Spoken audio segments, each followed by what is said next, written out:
Buenas tardes, señoras y señores fieles seguidores del grupo multimedia de comunicación La Cerca, que están siempre ahí esperando lo que tenemos el gusto de ofrecerles. Esta tarde vamos a conversar de muchísimas cuestiones que nos importan como sociedad, evidentemente del marco que se nos ha abierto desde hace ya unos meses, pero que en especial esta semana nos tiene copada la atención, como es esa recta final de la campaña electoral con la mirada puesta en el 26 de junio y todo lo que puede suceder en nuestro país a partir de esa fecha, si esta vez sí se lograse configurar un acuerdo con la suficiente fuerza como para conseguir la formación de un gobierno. En todo esto tiene muchísimo que decir siempre, pero en especial ahora, la representación de los agentes sociales, y hoy vamos a contrastar un poco esa visión. Nos acompaña para ello el secretario general de la UGT aquí en Castilla-La Mancha, don Carlos Pedrosa, a quien paso como no a saludar. Bienvenido, Carlos, buenas tardes. Hola, buenas tardes. Gracias por acompañarnos en un momento complicado, socialmente complicado. No sé si es ahora más que nunca cuando se hace más necesario, si cabe, pues ese liderazgo y esa presencia de unos agentes sociales fuertes. Bueno, yo creo que sí, estoy convencido de que la representación de los trabajadores tiene un papel importantísimo en unos momentos tan apasionantes como convulsos, ¿no?, que vive España, y no solamente España, la Unión Europea, por distintas cuestiones.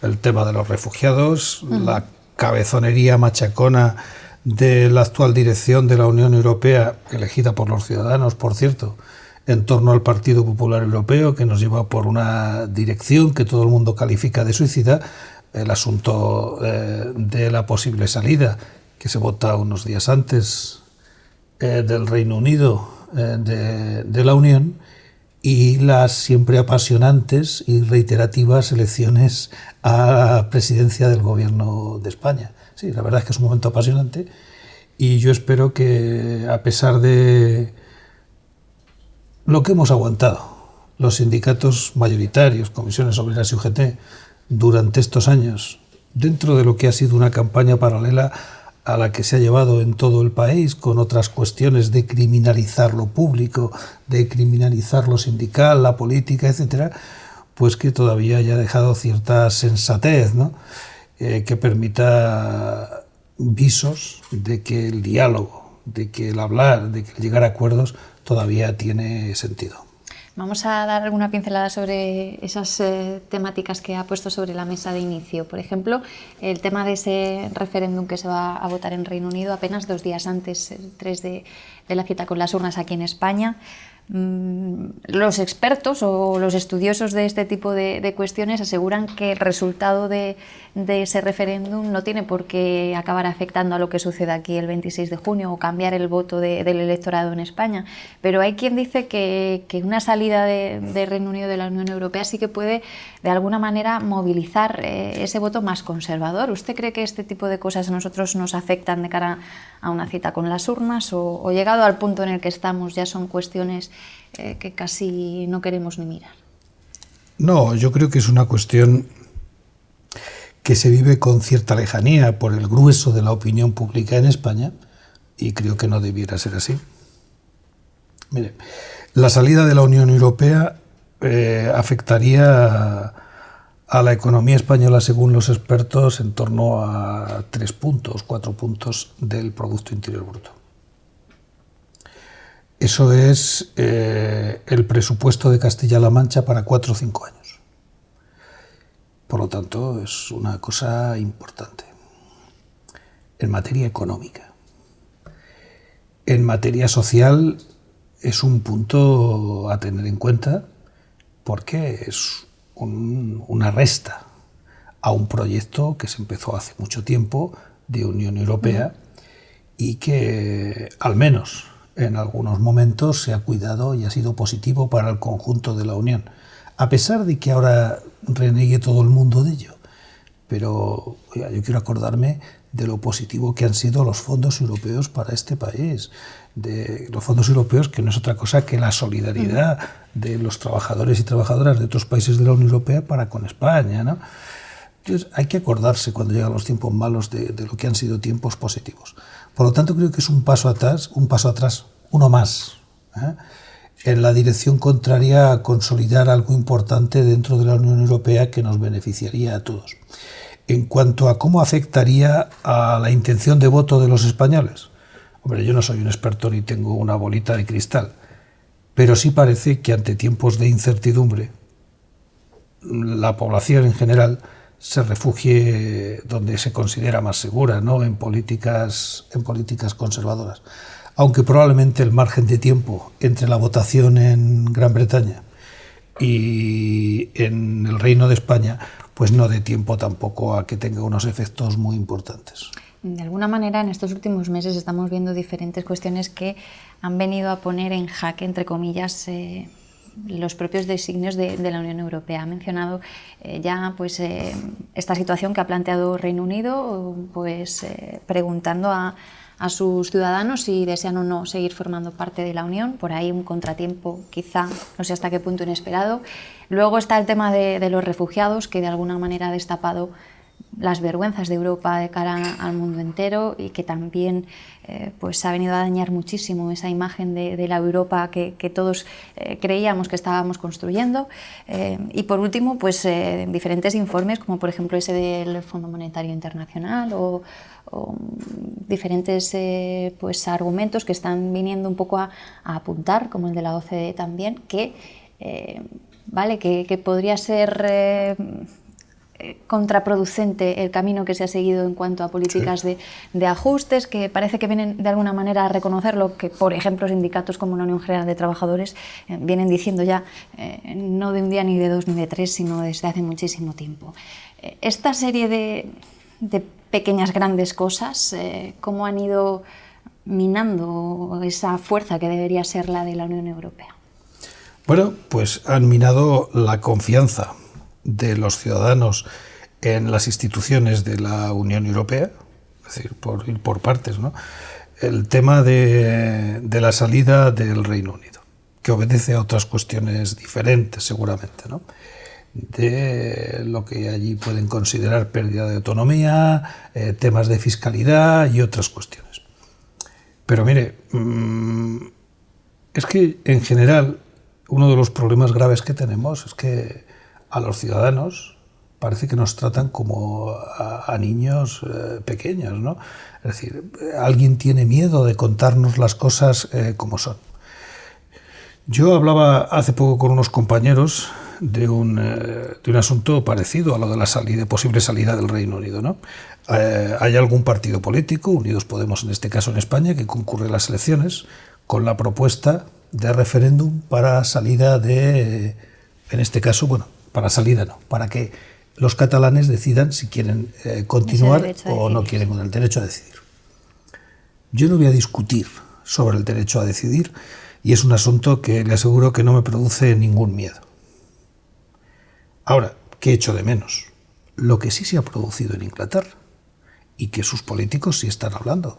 Ahí me gustaría que aquellos que apoyan el derecho a decidir y la celebración de un referéndum nos digan a los ciudadanos de Albacete, antes de que vayamos a votar el próximo día 26, oiga, si mañana se produce el referéndum y los catalanes, en uso de su derecho que usted les reconoce, deciden salirse del Reino de España, eso tiene unos efectos de una caída no de 3 puntos del Producto Interior Bruto, como es Gran Bretaña, sino de 25% del Producto Interior Bruto de este país. Por lo tanto, en Albacete las administraciones van a tener menos dinero de impuestos para abrir las camas del hospital y va a tener efectos sobre el empleo y aumento del desempleo en esta ciudad. Y sin miedo al derecho a decidir, yo quiero saber, usted que se presenta a las elecciones, qué va a hacer para paliar los efectos de esa medida que propone. Eso no nos lo explica nadie, ni nadie lo pregunta. Quizá estamos pasando muy por encima de temas que podrían tener raíces muy profundas, ¿no? Las vemos, nos quedamos solamente en ese titular de un programa electoral que ampara ese derecho a decidir y no somos conscientes de que eso puede darse, claro, y que tiene una serie de consecuencias. Es que, mire usted, vivimos... el tuit ha sustituido al artículo periodístico, el eslogan a la ideología. Pero claro, yo no puedo olvidar dónde empieza esto. Porque ya tengo una edad y yo recuerdo que hace 8 o 9 años, cuando empezó la crisis, aquí desde muchos ámbitos, mediáticos sobre todo, y políticos, se empezó a alimentar la crispación y a echar leña al fuego, tertulia tras tertulia, titular tras titular. Y eso unido a los efectos demoledores de la crisis y de las políticas con las que se ha afrontado la crisis. Y hay que señalar al Partido Popular y al Partido Socialista porque son los que lo han hecho. Con el empujón inefable de la Unión Europea, pero lo han hecho. Pues ha provocado una situación de polarización social, de crispación social, muy difícil de gobernar y de gestionar. Y claro que es eso, es que ya no hace falta que nadie nos explique nada, porque solo queremos revancha, vivimos en la rabia, en querer que todo cambie de la noche a la mañana, en pedir cuentas a todo el mundo. Y claro, hay poco espacio para el diálogo. Hay poco espacio para que luego se entiendan nuestros políticos para conformar un gobierno. Porque todo queda reducido a la competencia. Y claro, así es muy difícil. ¿En qué situación cree que llegamos a esta repetición inédita de generales del 26 de junio? ¿Y qué considera que se ha podido aprender, si es que se ha aprendido algo, sobre todo desde las instancias políticas, con respecto al 20 de diciembre? ¿Va a cambiar el panorama mucho según lo que estamos escuchando y viendo en las últimas jornadas e incluso horas, lo que empiece a ocurrir a partir del día 27 de junio en este país? Bueno, espero que la última casi semana de campaña pueda ir en la dirección que usted apunta y esto cambie, ¿no? Pero yo lo que llevamos, pues le puedo decir que he visto el debate de los candidatos a la presidencia, visto el debate de los expertos en economía de los distintos partidos que, al menos en todo el territorio, concurren a las elecciones, y una representación de mujeres también, ¿no? de todos los partidos. No, al menos en mí no ha generado mucho entusiasmo. Le voy a poner un ejemplo. Unidos Podemos. Unidos Podemos se presentó a las elecciones de diciembre con una propuesta en su programa electoral. Incrementar en 95.000 millones el gasto social en España. Que han pasado a en la legislatura. 60.000. Han pasado a 60.000. Sin llegar al gobierno es el partido que más ha recortado en la democracia. Oiga, si yo a los partidos viejos ya no los tengo que criticar, si los critican solos. Pero es que los nuevos llevan ese mismo camino. Y claro, no es que a los viejos se lo pueda perdonar, pero parece que va de suyo, ¿no? Pero es que los nuevos van cogiendo el mismo camino. Solo faltaba la carta de Unidos Podemos, que ya no está la niña de Rajoy, pero está la de Pablo, ¿no? Entonces, no tengo mucha esperanza.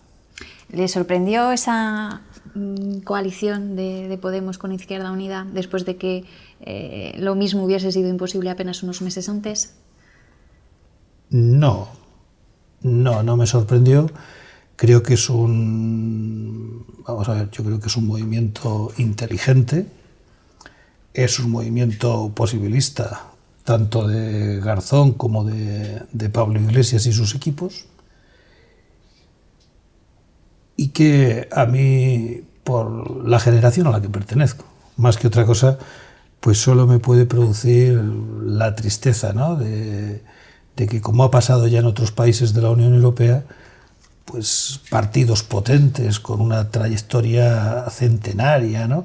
y de lucha por las libertades, como es el Partido Comunista, que está dentro de Izquierda Unida y demás, puedan terminar prácticamente desapareciendo, ¿no?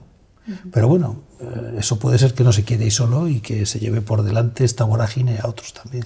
¿Hasta qué punto esa unión que se ha producido, y sobre todo desde la óptica que puedan tener esa parte más del Partido Comunista, de Izquierda Unida, de la alianza, puede estar cómoda estos días con esos discursos que se están tirando unos y otros a sus respectivos tejados en torno a la socialdemocracia o a quien concurre con un programa más social. Hemos escuchado a los líderes directamente. Aquí estuvo el candidato al Congreso, el número 2 en este caso de Unidos Podemos, que se presentaba como independiente, pero desde el área de Izquierda Unida, y él decía: yo no soy socialdemócrata, yo soy comunista. Sí. Pero sí que vamos con un programa que se ha pactado de 50 puntos con Podemos, que es de un corte más socialdemócrata por las necesidades que ahora mismo tiene el país y que entendemos que precisa de recuperar pues, ese ámbito más social que ha sido destruido en los últimos años. ¿Cómo está encajando o cómo se puede intentar defender o desenvolver ese brazo más, pues más intransigente en cuanto a las políticas que puede haber dentro de la coalianza? Pues mire, yo con mucho sentido del humor, ¿no?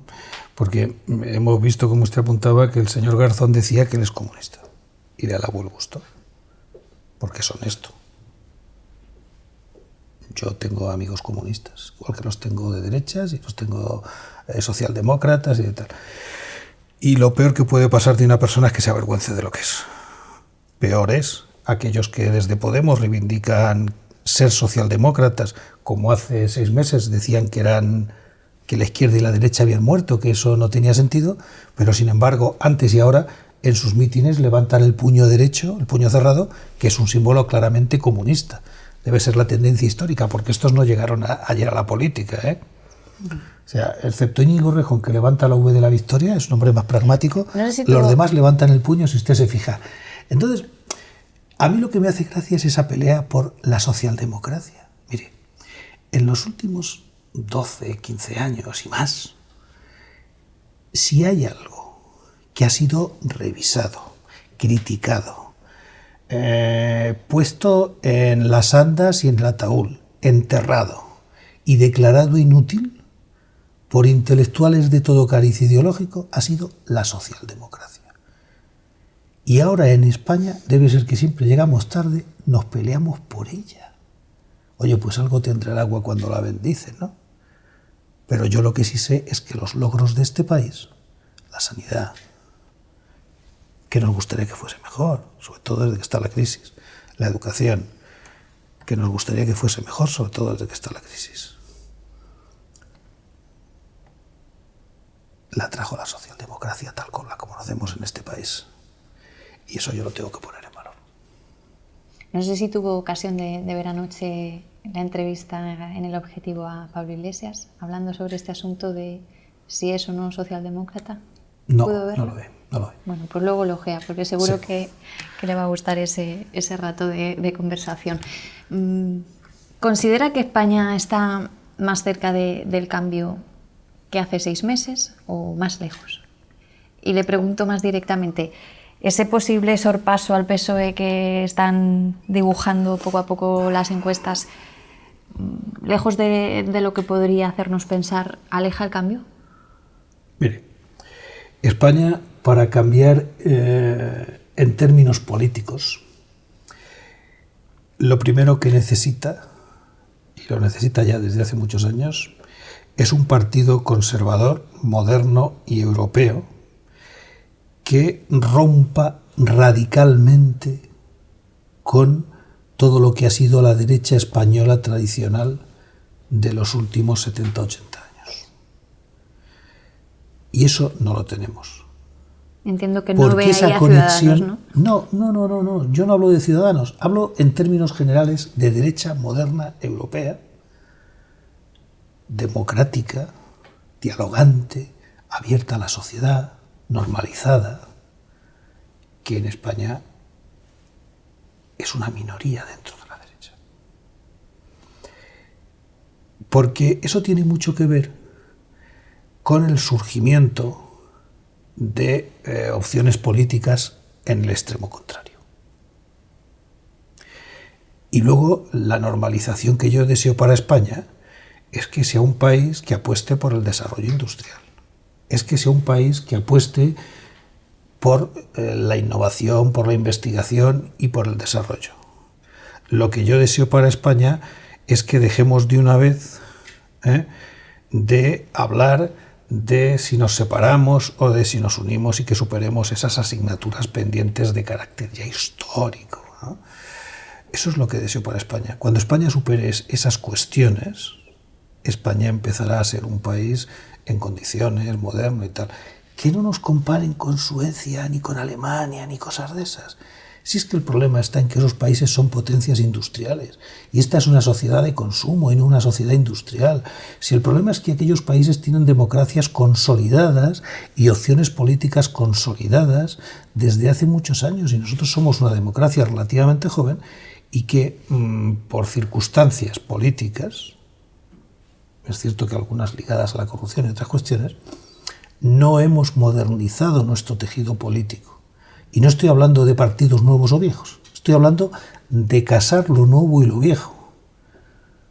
Y de que los políticos lo sean. Y que nos digan la verdad desde el barquero a la cara a los ciudadanos. Y sobre todo que no nos aburran. ¿Ve en los líderes que hay ahora mismo, en los respectivos candidatos, personas capaces de llegar a ese acuerdo que demanda la gente? ¿O estamos lejos, muy lejos cada vez más de que el consenso llegue al nivel político y que esas cosas se puedan ir pues acometiendo poco a poco? No, yo probablemente por mi edad... ¿Te parece que la negociación está un poco encasillada en sí, o pasas por aquí o no hay negociación y volvemos a votar? No, mire, yo lo que espero es que haya un acuerdo en torno a medidas. Es decir, Comisiones y UGT hemos puesto sobre la mesa 20 medidas o 20 vías que queremos explorar y que creemos que debe acometer el nuevo Ejecutivo. Y yo creo que cualquier partido político, con la legitimidad que le da el voto de los ciudadanos, puede sentarse a negociar y a hablar y a consensuar una alternativa de gobierno. Es cierto que de entrada parece que si llegamos a ese punto lo hacemos a regañadientes y ninguna formación política va a gusto. Ninguna formación política va a gusto, ¿no? Entonces eso lo complicará todo. Pero bueno, yo no pido estabilidad política después. Lo que pido es que de entrada, cuando se constituyan las Cortes, se derogue la reforma laboral del PP, se derogue la reforma laboral del PSOE, se vaya hacia la renta para los ciudadanos que hemos pedido Comisiones y UGT, se dé la vuelta atrás a la reforma del PP de 2013 de las pensiones, es decir, una serie de cosas que son urgentísimas en materia económica y social en este país si no queremos tener un estallido social importante y una conflictividad social importante. Casi sin darnos cuenta hemos llegado a conformar un país en el que, por desgracia, se puede decir, sin temor a equivocarnos, que los hijos viven peor que los padres y que no sabemos qué va a venir detrás de los hijos, porque a muchos incluso se les va a ir en estos años la posibilidad de crear sus proyectos de vida y continuar con la saga en todos los sentidos. ¿Qué es vital acometer cuanto antes para intentar poner freno a esta situación, sobre todo a esas generaciones que se han quedado ahí en medio, en tierra de nadie, en una edad especialmente complicada? Pues dejar de decir que nuestros hijos van a vivir peor que sus padres, porque no es verdad. Mire, cuando yo llegué, yo soy del año 59, pero siempre he convivido con la generación de los 60. Tuve un año enfermo y empecé a ir a la escuela más tarde, siempre he convivido con la generación de los 60. Cuando yo llegué y la generación de los 60 llegamos los últimos coletazos del baby boom, ese que siempre sobra en España, que nos vamos a cargar las pensiones, que nos cargamos en su momento el mercado de trabajo, etc. Bueno, pues cuando llegamos al mercado de trabajo, eso lo decía Carmina Belmonte hace un tiempo en una entrevista que le hacían, en el año 82 aproximadamente, en Albacete había un 22, un 23% de tasa de desempleo. Y entonces no es que no se fuera mileurista, primero no había euros, pero no será ni 1000 pesetistas era. Quien tenía trabajo. Ir a la universidad. Bueno, nos quejamos de que tenemos muchos titulados universitarios y se tienen que ir fuera. Nos quejamos que tenemos muchos titulados universitarios y no consiguen trabajo de ello. Ya, pero es que entonces la gente de mi generación no podía estudiar en la universidad porque sus padres no se lo podían pagar. Y no le cuento de la niñez y de los bocadillos de leche, de aceite y azúcar, ¿eh? O de mis padres. Por lo tanto, vamos a dejar de contar mentiras porque nuestros hijos no viven peor que sus padres, igual que yo no he vivido peor que los míos. Ahora bien, que me gustaría que mis hijos vivieran mejor y que mañana cuando terminaran sus estudios tuvieran el trabajo que se merecen, hombre, faltaría más, ¿no? Y que me gustaría que todos los chicos de los trabajadores y chicas de los trabajadores pudieran, igual que la hija o el hijo de un notario o de un juez, a estudiar en la universidad. Por supuesto. Y por eso hemos trabajado durante estos años de democracia. Pero lo primero que tenemos que hacer es dejar de contar mentiras. En el tema del ámbito laboral, de todas las propuestas que hay encima de la mesa, ya ha mencionado esos principios que junto a Comisiones Obreras han solicitado, como son las reformas laborales, las dos últimas que se deroguen, pero esto sería tan fácil de acometer, dice, que llegue un gobierno y que derogue las dos reformas laborales. ¿Será tan fácil de acometer como lo que dice? No, evidentemente no. Porque cuando se deroga algo tienes que sustituirlo. Aunque llegase al gobierno... Eso es que cuando se deroga algo tienes que sustituirlo por otra cosa, porque si no creas un vacío legal. Porque lo que había antes de esas reformas laborales ya no existe, se derogó en su día, ¿no? Entonces, a mí lo que me gustaría, oye, y es un sano consejo que le doy al PP y al PSOE, que sean ellos los que salgan y digan, nos hemos equivocado con nuestras reformas laborales. Por supuesto que la del PP es una salvajada comparada con la del PSOE, pero ambas son un error y hay que derogarlas. Desde un sindicato como UGT solo les pedimos una cosa, que unos meses antes de derogarlas nos dejen a los empresarios y a los sindicatos hablar y nos dejen decidir a trabajadores y empresarios qué modelo de relaciones laborales queremos. Si solo queremos eso, que aquellos que sabemos de algo nos dejen trabajar. Y oiga, y mañana usted, otra cosa imprescindible para este país, una reforma fiscal. Siéntese usted con los inspectores de Hacienda y escúchelos, que están diciendo desde hace años cosas muy sensatas y nadie los escucha. Si es eso, un país articulado, donde la gente habla, donde la gente no se vocea, donde la gente no se insulta, donde, oye, podemos cada uno pensar como queramos y no pasa nada. Eso es lo que queremos la mayoría de los españoles. Carlos, antes de que se marche, ¿evitamos las terceras elecciones o vamos a tener que vernos en situaciones similares pronto? Yo estoy convencido que no iremos a terceras elecciones. Pero mire, le voy a decir lo que me decía un compañero de UGT, un mayor, cuando parecía ya que íbamos a estas. Un día que yo criticaba delante de él el discurso de los partidos y del rey, que si las elecciones valen dinero, que si no sé qué, que si tal, pues claro que la democracia vale dinero. Este compañero ya jubilado de UGT decía, me he pasado 40 años sin votar, porque vote ahora 3 veces seguidas, no pasa nada. Pues con eso nos quedamos, pero vamos, mejor si nos quedamos en la segunda, ¿eh? Siempre se agradecerá tener un gobierno al menos.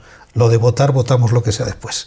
¿Usted sería partidario de esa propuesta que ha salido por ahí de que haya una especie de fumata, que se encierren los diputados y que hasta que no haya un gobierno ahí no pueda salir nadie del Congreso? Eso no es verdad, eso no, ni es verdad ni funciona. Si fuera por pasar horas sentados, no habría ningún problema. ¿No?